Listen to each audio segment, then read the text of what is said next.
I'd like to share a little bit about some of the work we've been doing with Wikipedia. Yeah? Yes, please. Yeah, excellent, great. I know, because that's where you and I first met. I was in Israel for a conference at the National Library in Jerusalem about web archiving. But I had an opportunity to meet you and some of the other people involved in the Wikipedia community there, which was wonderful. So Wikipedia, as some of you may know, it's not one thing, right? It's Wikipedia sites are organized around languages, and there's about 300 of them right now. So Wikipedia Hebrew, Wikipedia English, Wikipedia German, Wikipedia Spanish, Russian, Portuguese, etc. So, and each of them is different.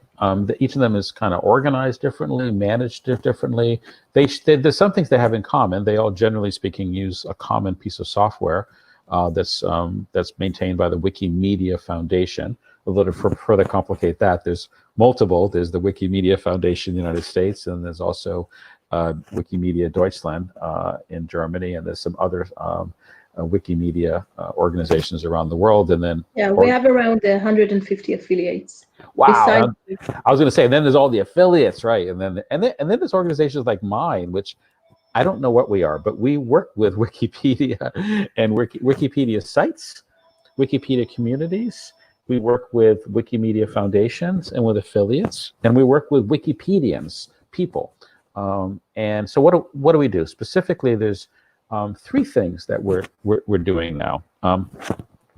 One is, for many years, we have been archiving links that people add to Wikipedia sites. So if someone writes a Wikipedia article and they have a link to it to a news article or a website, we archive those externally referenced web-based resources. And because we've been archiving these external resources for many years, we are able to go and look at these articles now and see which of them have links, where the links have broken, where they now return a 404. And if we have an archive of those broken links, we're able to go in and edit them and fix them. So we call that rescuing or fixing broken links. And we've rescued more than 14 million broken links on 30 Wikipedia sites. 11 of those broken links go to archives at the Wayback, 11 million go to archives at the Wayback Machine, and others go to some other web archives that exist in the world as well. Mm-hmm. So we call that the fixing broken, the no more 404s. 404 is the error code that someone gets for a broken website, a broken web page. And we're continuing that project. My goal is to have this software that we use to fix the broken links, identify and fix them, running on all 300 Wikipedia sites. Mm-hmm. So we're actively working on that. Other project that we are pursuing, we call it Turn All the References Blue. Blue meaning turning into a web link. So Wikipedia articles in general are full of references to other web-based resources, books, journal articles, especially, and but in many cases, it's a link to information about that.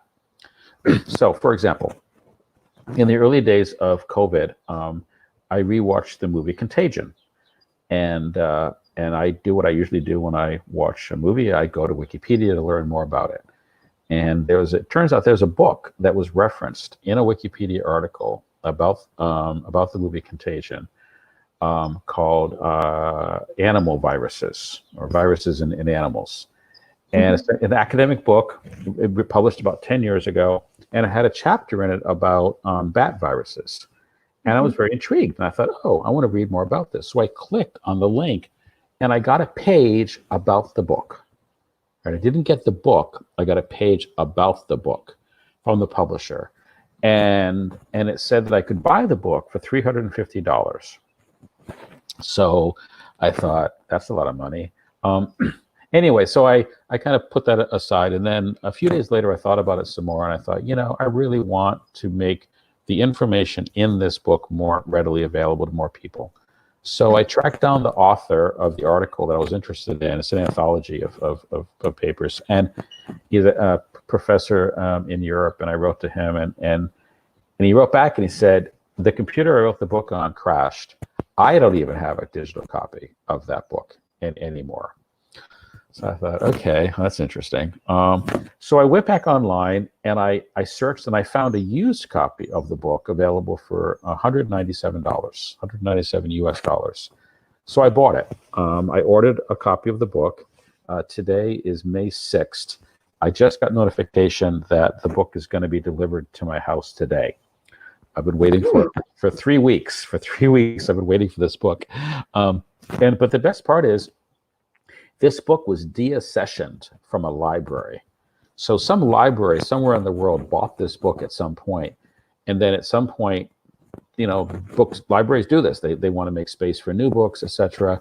They gave the book away. They basically threw it away. I don't know. They donated it maybe to a used bookseller or something. And then I bought it.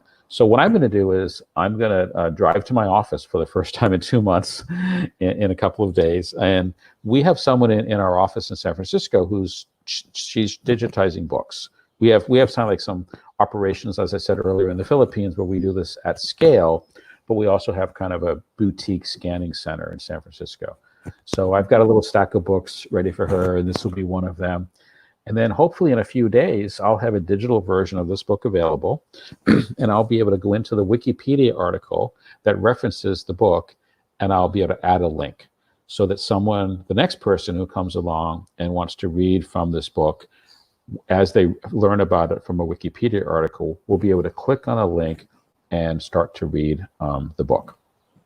That's amazing. But how do you keep copyrights? Yes, thank you. Thank you for asking that. I was about to say, but it's a little more complicated than that, right? So and the answer is in a variety of ways. Generally speaking, this project, Turn All References Blue, is for modern books, for books that are rights encumbered in some fashion. And let's say this book is in that category. It's about 10 years old. What we will do is we will make at least 2 pages of the book available to anyone. It's a preview, it's a reference check, right? It's like you go into a library and you're looking something up. So 2 pages, that's currently what we're making available without any kind of friction. You don't have to log in or anything. You just can see 2 pages. It's similar to what Google does when they'll surface a snippet of a book. So that is allowable under fair use by a library. So that's what we're doing. Beyond that, if someone wants to read the whole book, let's say, for example, we do allow the book to be lent out. We allow a digital version of the book to be lent out, 1 copy at a time, equal to the number of copies that we own. And in this case, we own 1 copy of the book. The copy of the book that I purchased and donated to the Internet Archive is owned by the Internet Archive. We call that methodology controlled digital lending, where the controls are the number of copies of a book that we will allow to be lent out in a digital format. We also control the books through digital rights management. So the book is actually encrypted, and anyone who borrows a copy of it, they can only read it for 2 weeks, and then it'll basically disappear off of their computer. That's really interesting. And I think you were the first to basically invent this whole system in a way. I mean, the way it's operating now. Yeah. Controlled digital lending actually has been a practice of another service of the Internet Archive called Open Library.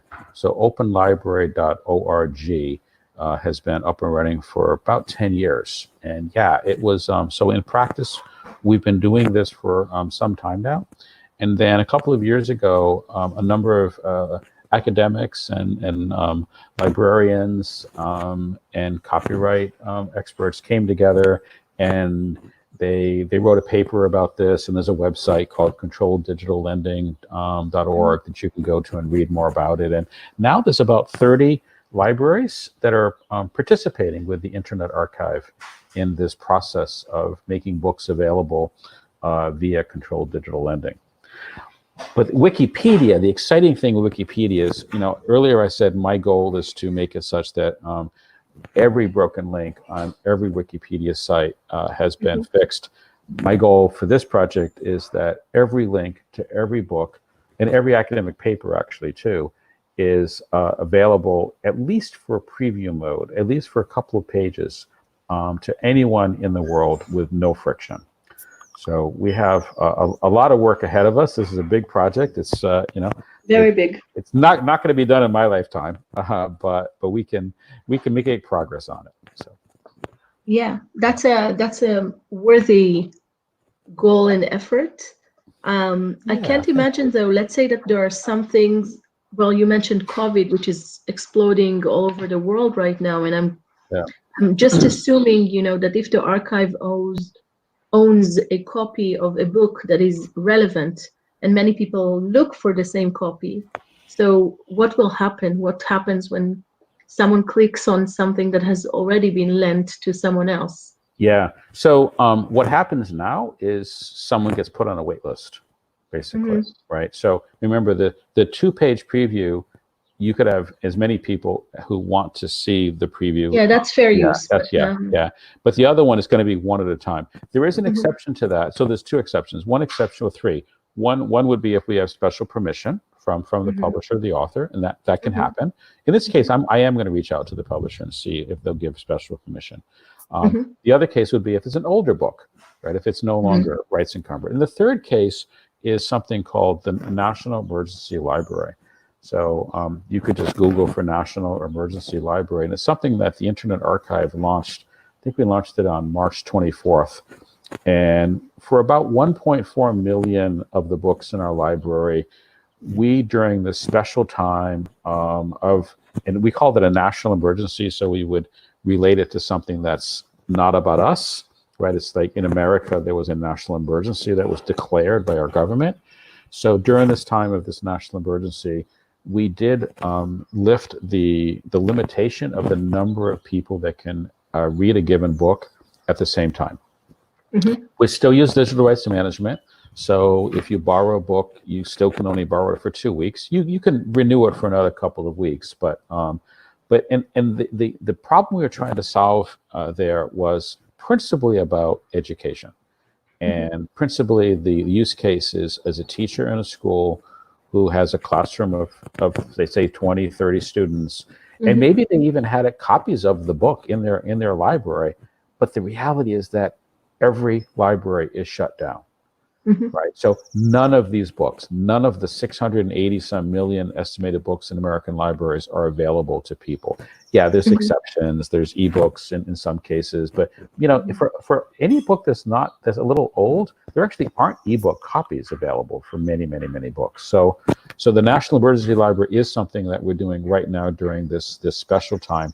Our expectation is that hopefully the national emergency and the global emergency will be lifted at some point, and we can go back to the 1 copy per copy that we own. But for now, we're making more books more available to people to meet a real or an urgent need worldwide for students and others to have access to books. Yeah, and we've seen many similar organizations open up their collections in a similar way all over the world. So that is unique to COVID-19 in that sense. But I'm actually curious. I want to go back to the work that you do with the Wikimedia movement. Sure. And this course that we're now hosting you in is focused not only on Wikipedia but also on Wikidata. Yeah. And for us, Wikidata has been a game changer in many things, and I'm curious how you, as a web specialist of sorts, a digital librarian, someone who's working with collections and with data, with a lot of data in scale, as you said.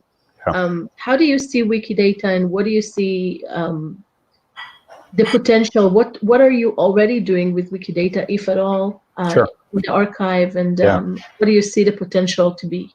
Yeah, no, I'm very enthusiastic about Wikidata and the usefulness of it as part of the overall Wikipedia effort, the evolution of Wikipedia services. There's many ways to address this question. Right? There's the technical level. There's the organizational, especially with partners.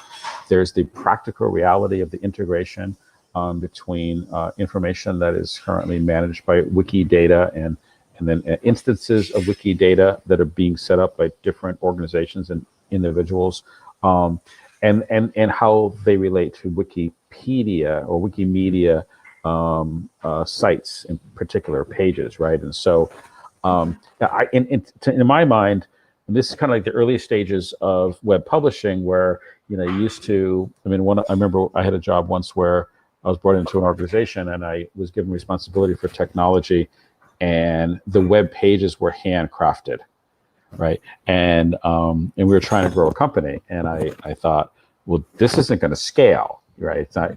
What we need is templates. We need templates, and obviously nowadays this is obvious, but 25 years ago, in the early days of the web, this wasn't. The tools weren't available like they are today, like WordPress and other things where anyone can really set these things up. And so Wikipedia is kind of like that. Yes, there are structures absolutely and templates within Wikipedia, but if you take a piece of information, let's say, for example, the population of my town in Half Moon Bay, California, that's a piece of information that might be useful on multiple pages, and maybe even in multiple languages. Should someone hand code that information multiple times on those multiple article pages and translate it into multiple languages by hand? Well, of course not. And that's not the best. It could be done, but it's not the best way to do something. It doesn't scale. It's hard to maintain. It's difficult to understand and to audit, et cetera, et cetera. So I'm interested. It's interesting. I have these conversations a lot with various people within the Wikimedia Foundation staff and also within the Wikipedia community. So some of this is theoretical, and some of this is also very practical. So at a theoretical level, we could say the right way to do things is to have all of what we're doing with books, for example, books and links and metadata for books and for academic papers, to have it all be available in Wikidata. The practical reality is that in many ways, Wikipedia sites and Wikipedia community members aren't quite ready for that, I think. And so we're actually doing both. We're editing existing Wikipedia article pages using standard templates. We automate the process. We don't hand edit these pages ourselves. We're using software to do it. So we're doing that. So let's say a reference to a book is on a given Wikipedia article, and let's say it may be even multiple articles in one language edition, let's say English, but maybe it's also referenced in Portuguese. So we're going to edit it in all those different places right now with our software. At the same time, we're building and populating Wikibase objects with metadata, structured data about these books. And so specifically, I've got a couple of projects. One has to do with books. Another has to do with links. Another has to do with academic papers. And then there was another project. The other one has to do with news, right? So news, principally news sources, not necessarily news articles, but sources of news, newspapers, news websites, etc. So in each of those four cases, we're populating Wikibase. We are running our own instance of Wikidata and populating data sets with information, with metadata. Which could then be linked back to Wikidata, of course. Absolutely. Mm-hmm. And maybe you could advise me on this one too, to help me, because I think some of this, as I said earlier, is about practice, and not every language edition and not every subject matter is at the same level of readiness. That's true. Yeah. It's very true.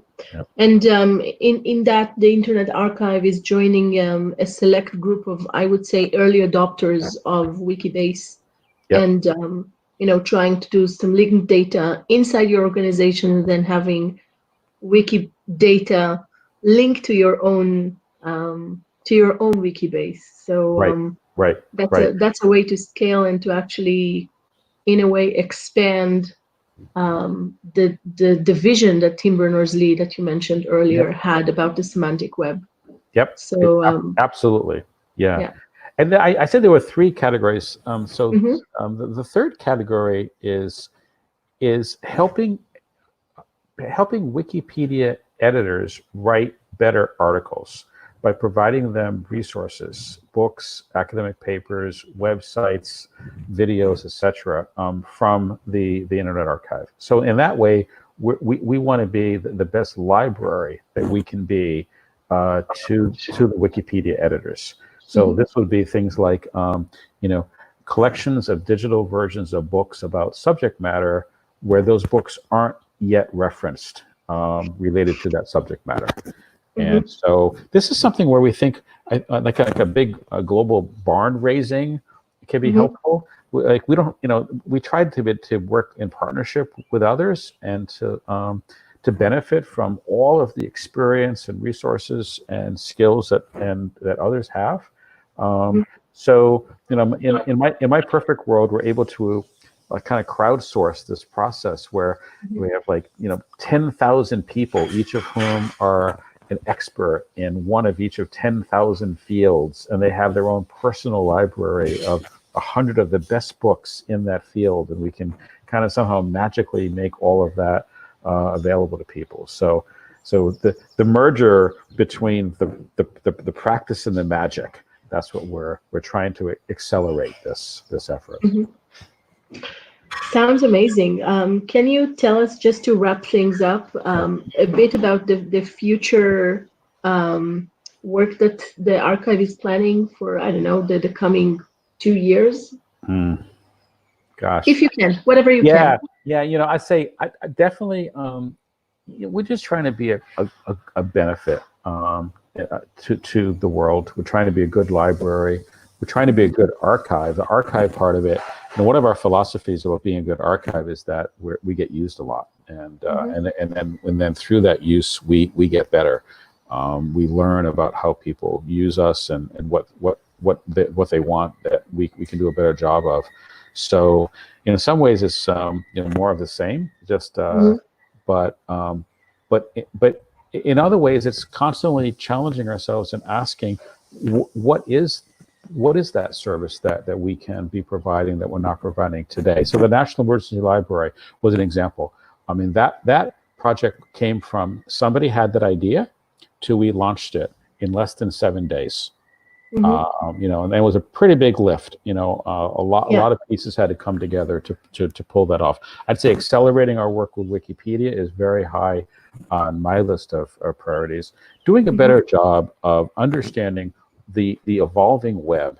And I mentioned earlier about this concept of listening to signals about things that are important. Well, the only thing that I know, like fact, is that we can be doing a better job of that.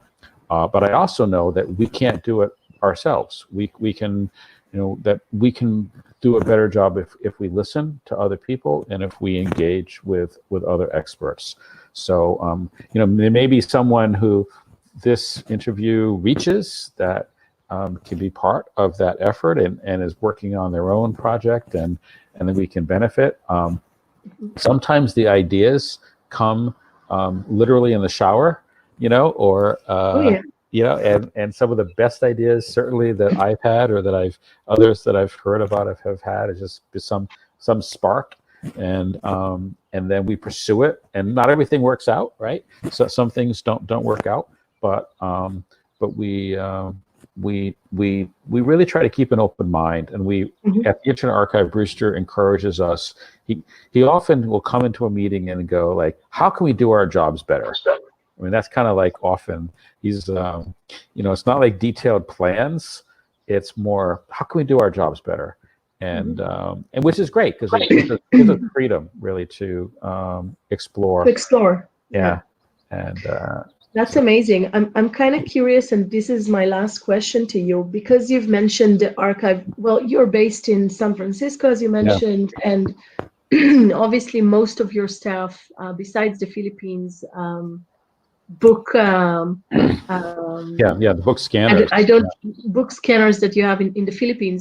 You are in the US. Most of you do speak English, but still your effort is a global effort.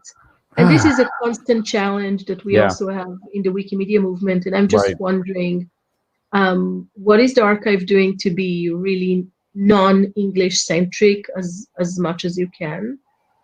If it is even on the radar, or you're just, go with the flow, and it's definitely how does it work for the archive? Yeah, no, it's definitely, and even you just asking that question, and I want to say, is probably part of the process. So first of all, our work with the Wikimedia Foundation, the Wikipedia communities helps us do that, helps us be better at doing that, because it requires us to be working with people all over the world. I can tell you about specific projects that we have. We have a pretty big project with Carl Malamud in India, with the Million Books Project there. There are parts of the world where it's challenging at a technical level because of governments really that may block certain parts of the internet. So that's a problem. I'll say when I was in Israel, I met obviously with the National Library. I was in Greece last year, and I met with the National Library there. There are many national libraries in Qatar, for example, and other places that we're in active conversation about doing more. We would like to digitize every Arab book, for example. I'll just throw this out there. There's this idea that we have for some language, we would like to do every book in that language. We have the capacity, we have the resources to do that for certain languages, and I say the work. Missing? I'm sorry. What is missing for you to scale what you're doing in other languages? I'd say probably missing money. Is obviously that can be one factor, but also access, the partnership, access to the books, and just the logistical aspects of it. We're talking about, just to give you an idea of the scale, you can put about 30,000 books in a shipping container. So we fill up shipping containers of books and send them to the Philippines. We were doing one every 2 weeks, before COVID happened, and so we hope to ramp that back up. To give you an idea of something we did to accelerate this effort, at least with English books, and most of the English books last year, we bought one of the world's largest used bookstores.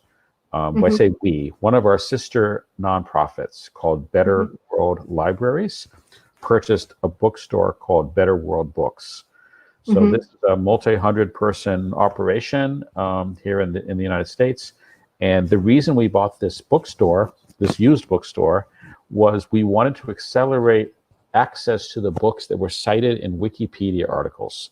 That's the primary driver for us, really, because we use software and we analyze Wikipedia articles, and we make lists of millions of books broken down by language that are referenced, and we frankly couldn't get those books quickly enough. So we decided to buy a used bookstore, and now that gives us access to the conveyor belts, and can take books that are referenced in Wikipedia articles, and also referenced and used in college and university courses, and divert them into these big boxes that then get loaded into shipping containers and get shipped off to the Philippines. So that's an example of where we're casting our net wider. But I say partnerships is one of the key ways that we can do an even better job of expanding the scope of what we do, so that we can be more global, less English and less US centric. We think about the world as bits in and bits out, and so our focus on getting more material from around the world, whether it be web or music, we just we get donations all the time of 78s from around the world. And then our radio project is truly global. And then the bits out, having us be accessible and useful to people all over the world in different languages. So it's an ongoing effort. And I really appreciate the question. I tell you what, it's going to animate I'm going to keep that top of mind. So thank you. And this is also no, thank you. It's been a pleasure, getting to see a bit of the behind the scenes of the archive, and I have no doubt that the students will find this inspiring. But because we're going to open up this interview for others, yeah, I'm hoping this could be like a global plea for more people to join this effort and just partner with you. Thank you. And help from other parts of the world. So if you're interested to in basically enhancing what the Internet Archive is doing in your own languages, contact them and help do it, help make it happen. Yeah, and contact me directly too. Mark@archive.org, MARK@archive.org. Mark, thank you. It's been a pleasure, and as always, and we'll keep seeing you online. Take care and stay safe. You too. See ya. See you. Bye. Bye.